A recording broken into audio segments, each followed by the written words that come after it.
नमस्कार, मैं हूं विकास चंद्र। सियासत में आप सबका स्वागत है।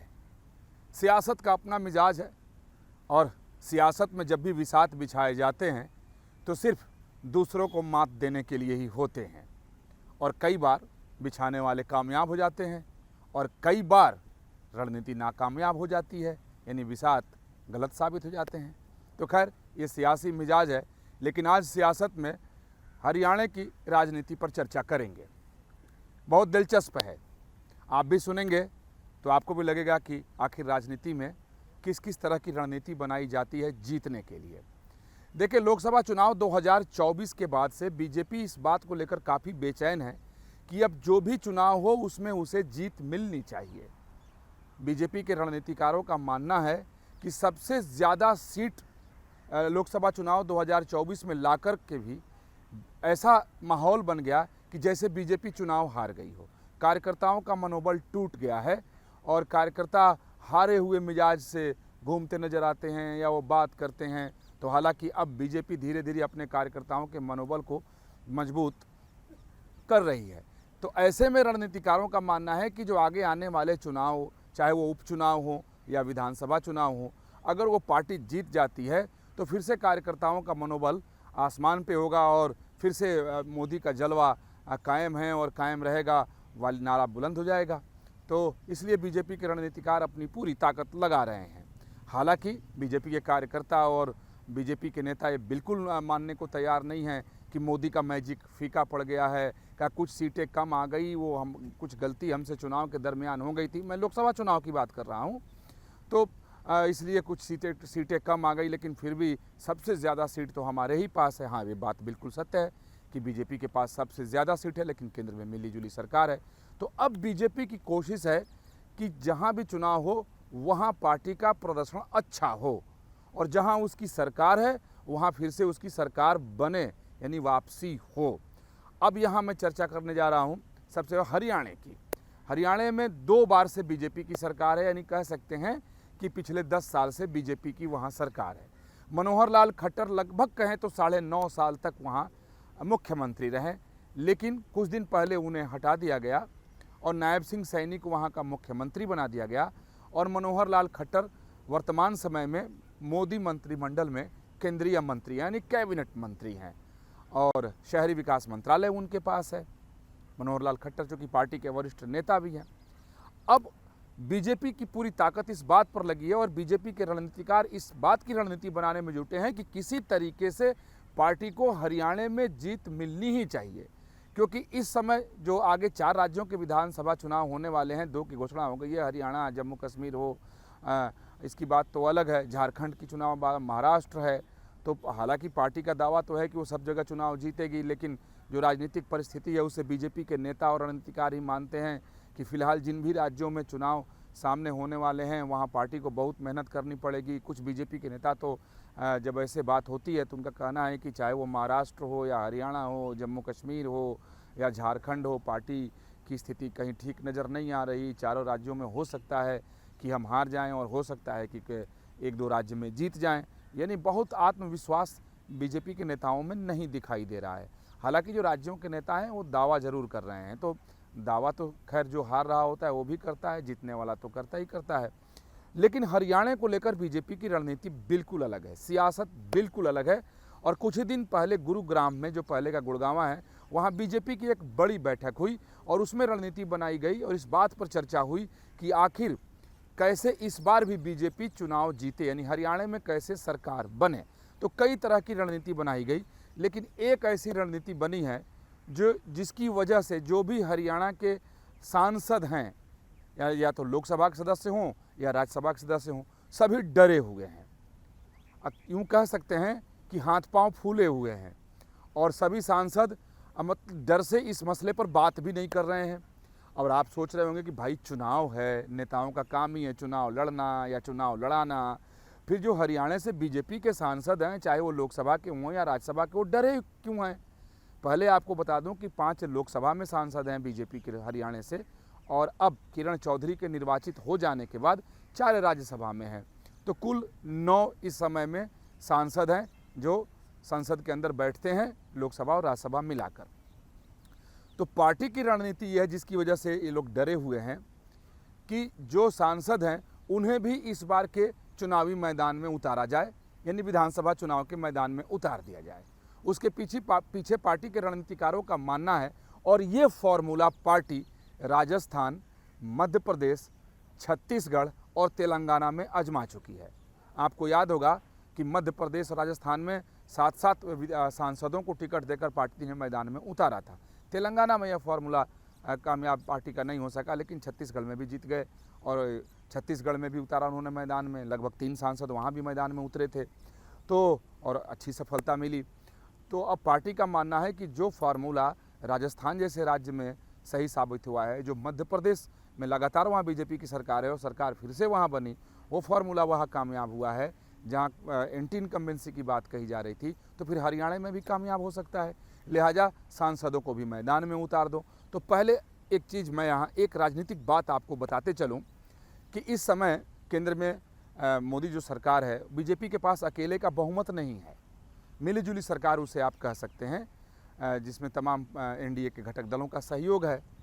तो एक तो जो डरे हुए सांसद हैं वो इस बात का हवाला दे रहे हैं कि अरे साहब, वैसे ही बीजेपी को अभी केंद्र में सीटें कम हैं, अगर हम लोग जीत गए तो फिर और भी सीट कम हो जाएगी, फिर वहाँ विधानसभा सदस्य होकर जाना पड़ेगा सरकार बनाने के लिए, तो फिर यहाँ ताकत कम हो जाएगी।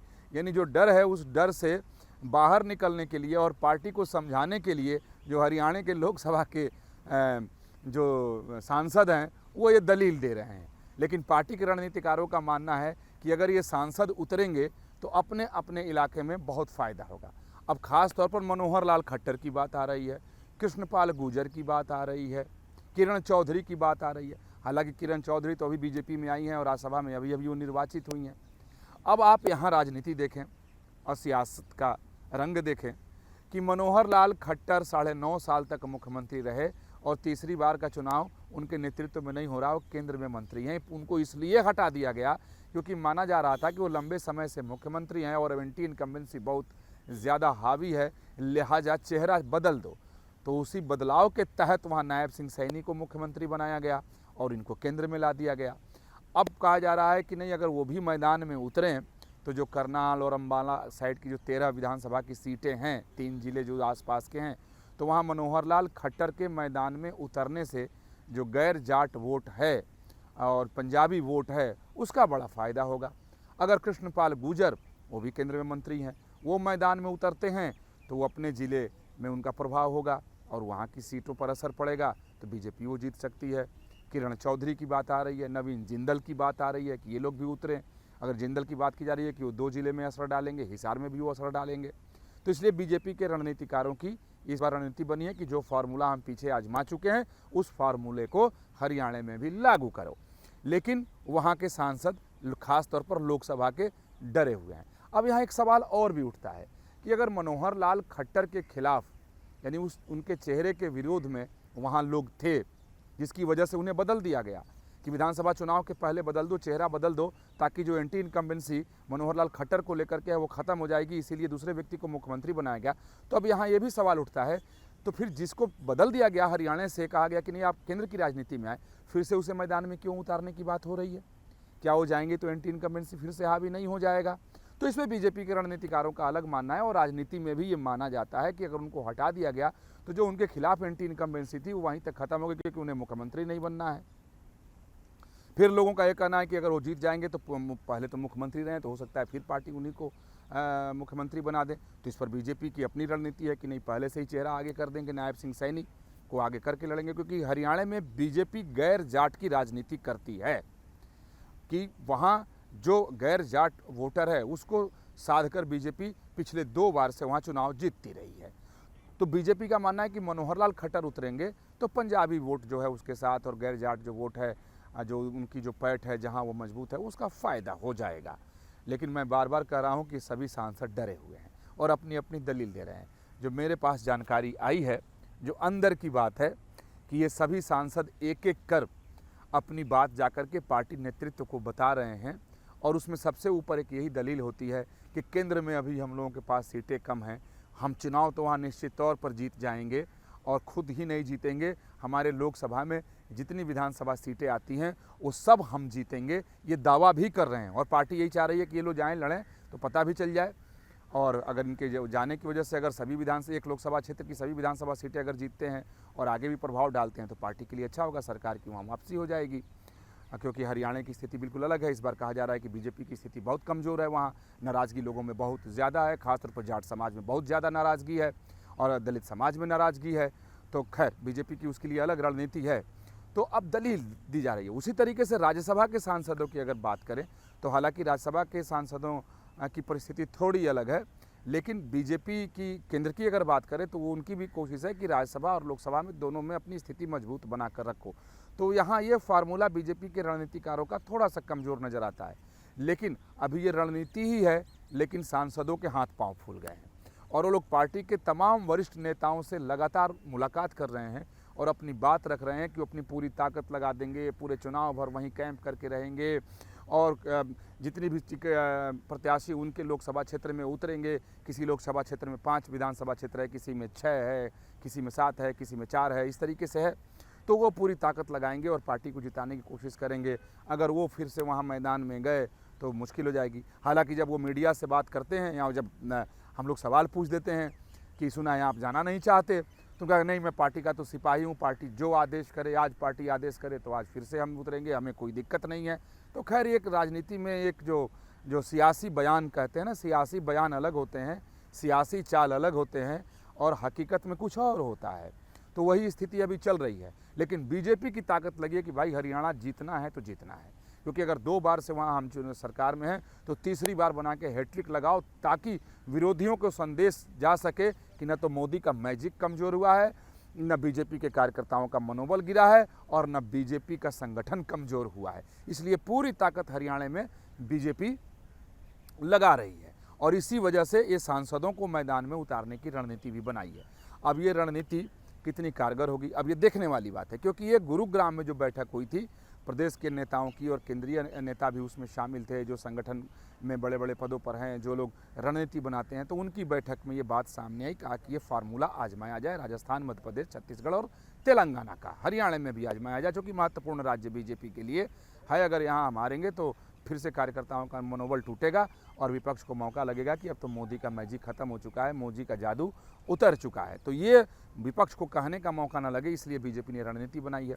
तो अब मेरी जानकारी है कि राज्यसभा के भी जो सांसद हैं, सदस्य हैं, उन लोगों ने भी हालांकि पार्टी के नेताओं से मुलाकात की, कहा कि अगर पार्टी आदेश करेगी तो वो लोग जाएंगे, लेकिन वो लोग पूरी ताकत लगाएंगे और पूरा समय लगाएंगे कि पार्टी को वहाँ जीत मिले और सब अपने अपने इलाके की रणनीति के साथ, सीट के डिटेल के साथ कि कहाँ कौन सी जातीय समीकरण है, कौन सी परिस्थिति है, कहाँ कौन से मुद्दे उठाए जाने चाहिए, कहाँ कौन सी रणनीति अपनाई जानी चाहिए, ये सभी अपने अपने क्षेत्रों का आकर के बता रहे हैं पार्टी नेतृत्व को। वो जेपी नड्डा से मिल करके, बीजेपी के चाणक्य कहे जाने वाले अमित शाह से मिल करके किसी तरीके से पार्टी को ये समझाने में लगे हैं कि साहब हम पूरी ताकत लगाएंगे, सिर्फ हमको वहाँ के विधानसभा चुनाव के मैदान में न उतारो, सांसद हैं तो सांसद ही रहने दो। हालांकि इस बात को हम लोगों ने देखा कि जब राजस्थान और मध्य प्रदेश और छत्तीसगढ़ में सांसदों को पार्टी ने कहा कि आप मैदान में उतरें, तो बेशक अलग लोग कुछ बोलते थे, लेकिन पार्टी के सामने उन लोगों ने जाकर के यही कहा था कि अच्छा जो आदेश हम लोग जा रहे हैं। हालांकि उसमें 1-2 ऐसे सांसद भी थे जो खुश हुए कि कहीं 24 में टिकट कटे तो उसके पहले बेहतर है कि जीतकर विधायक बन जाओ। तो हालांकि अभी वो परिस्थिति नहीं है, अभी लोकसभा का चुनाव हुआ है और अभी सामने विधानसभा चुनाव है, तो मध्य प्रदेश वाली परिस्थिति नहीं है अभी, क्योंकि अभी तो यहाँ चुन करके आए हैं, 5 साल यहीं रहना है अभी। तो इसीलिए सभी सांसद मिलकर अपने अपने इलाके की जानकारी केंद्रीय नेतृत्व को मुहैया करा रहे हैं, अपनी सफाई दे रहे हैं, अपनी मजबूती बता रहे हैं, लेकिन वहाँ जाने को तैयार नहीं हो रहे हैं। यानी कुल मिलाकर पार्टी की इस रणनीति से सबसे पहले पार्टी के सांसद ही डर गए हैं। अब बीजेपी प्रत्याशियों के नामों पर विचार कर रही है और महत्वपूर्ण बैठकें हो चुकी हैं, 2 बैठकें बाकी हैं। एक प्रदेश के कोर ग्रुप की, कोर ग्रुप की बैठक होने के बाद ही केंद्रीय चुनाव समिति की बैठक होती है और केंद्रीय चुनाव समिति की बैठक भी गुरुवार को होने वाली है। तो ऐसे में अब देखने वाली बात होगी कि जब केंद्रीय चुनाव समिति की बैठक होती है तब इन सांसदों के ऊपर यानी हरियाणा से जो 5 जीते हुए सांसद हैं, 4 लोकसभा, 5 लोकसभा के, 4 राज्यसभा के कर लें तो 9 हो गए। हाँ, एक बात और बता दूं कि जो लोकसभा चुनाव 2024 में जिन लोगों को टिकट देकर के मैदान में उतारा गया था और जो लोग वो चुनाव हार गए थे, उन लोगों को भी कहा गया है कि आपको विधानसभा चुनाव लड़ना पड़ सकता है। तो हालांकि वो जो हार गए लोकसभा चुनाव, उसमें से बहुत सारे ऐसे लोग हैं जिनको आपत्ति नहीं है, वो तैयार हैं कि वैसे भी हार कर सड़क पर हैं, अगर जीत कर विधायक हो गए तो हो सकता है कि अगर सरकार बन जाए तो मंत्री बन जाए। तो उसमें से कुछ लोगों को कोई आपत्ति नहीं है, लेकिन कुछ लोग ऐसे हैं कि उसमें भी तैयार नहीं। उनका मानना है कि अभी तक वो सांसद